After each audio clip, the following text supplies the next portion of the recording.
As we enter the fourth quarter of this year, will this current market really continue? Good morning to Morning Live viewers. Tsepo Mwai is my name. This is Bottom Line. Let's try to make sense of this market. Looking back at the week that was, despite being a down week for the broader market, we saw a strong Friday rally. The primary catalyst behind Friday's stock rally was the release of the US Personal Consumption Expenditure. Let's take a look there. The data met most economists' expectations. The core PCE, which is the Federal Reserve's preferred inflation gauge, held steady at 2.9% year-on-year. Market welcome news because it suggests that the US economy is strong enough that it doesn't need aggressive rate cut. The positive global market sentiment was also seen on the JSE. Let's take a look at how the local market performed. The All Share Index touched a fresh intraday high close to 107,000 level. It's a story of a combination of positive global sentiment and a surge in resources. Sectors that led the gains were in mining, up 3.4%, with Valterra adding 5.6% on the day. Resources complex added nearly 3%. Industrials were 0.4% to the good, with the likes of MTN and Vodacom leading the gains. Looking at the week ahead, market will focus on the potential US government looming shutdown. Let's take a look at what to expect. The US government shutdown occurs when Congress fails to pass the annual expropriation bills expected at midnight September 30th. This is usually results in suspensions of all non-essential functions. We also have US jobs numbers on Friday, which could be threatened by the shutdown. And back at home, formal sector employment numbers will put the spotlight on South Africa's formal sector jobs when Stats SA publishes the quarterly employment statistics on Tuesday. For now, we turn our focus on trading, and we look at international brokers that are targeting African youth as a growing market for online trading, and most of them make use of influencers and introducing brokers for marketing their products. To understand this and how the recruitment of introducing brokers works, we are joined by Ayanda Mgobozi, who is a master introducing broker. Ayanda, thank you very much for your time. Thank you for having me, Tsepo. Oh, you call yourself a master introducing brokers. What is that? Okay, so as a master introducing broker, I basically help, other introducing brokers to get into, partnerships or deals with brokers that are primarily, looking to get into the African or rather South African market and Africa at large.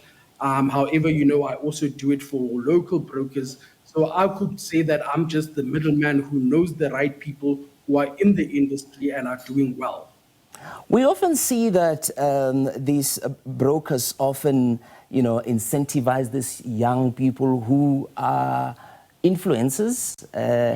How do they get incentivized? I mean, we see most of them driving flashy cars. Well, what's the relationship between these brokers and the introducing brokers? Look, Tsepo, it's like a business deal, man. These guys obviously get paid what we call a rebates, for introducing clients to certain brokers. So, for example, if you, Tsepo, are introducing broker, I would set you up with a broker, let's say, for example, Quick Trade, and under Quick Trade, obviously, for every trade that the clients that you introduce, you get paid a certain amount. So, for example, you get paid, let's say, $6 per lot on every trade that is opened by the clients that you introduce. However, depending on how big you are and how much influence you have, the deal changes. The deal becomes sweeter, I would say, where, some brokers out there can give you a car that is branded, you get money paid to you upfront, if you're obviously a performer and you're doing what you do very well.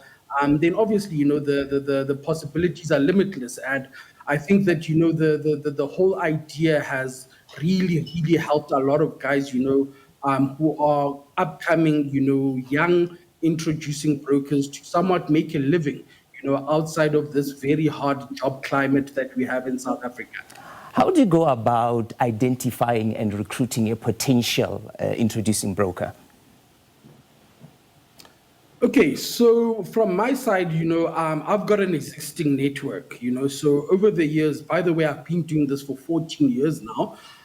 So I've got a network of IBs, I've got a network of people who I know. However, as a normal, call it master IB or business developer, you would go onto social media, you would browse. Maybe you would have the hashtag Forex trading or the hashtag CFDs trading or whatever it is. And you would go on there and you would look at the activity of a person, on Instagram, on Facebook, on TikTok, and then, based on the viewership or the content in which they are specializing in, I'm able to identify if this person would be suitable to introduce clients to a broker. And how do you strike a balance between ethics and the popularity of an individual? Look, that's a very, very good question, man. Let me tell you something, there'll always be something. And, sometimes some of the things that are put out there on social media are not what they seem, So, for me, for example, it's very important for me to work with a person who's got a clean image, who's got no, call it scams under their belt or, scandals or whatever it is. But the line is very thin, Tsepo, I must say, because certain things that are put on social media are not true. So you now need to be able to identify whether or not, this person is who they say they are, or are they, practicing, practicing the business in a fair way.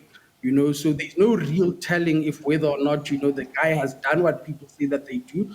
But then, I think that also, Instagram versus LinkedIn, I would prefer LinkedIn because I feel like on LinkedIn, I get better quality people. So I think, if you stick too much on the pictures and what you see on Instagram, then, Right.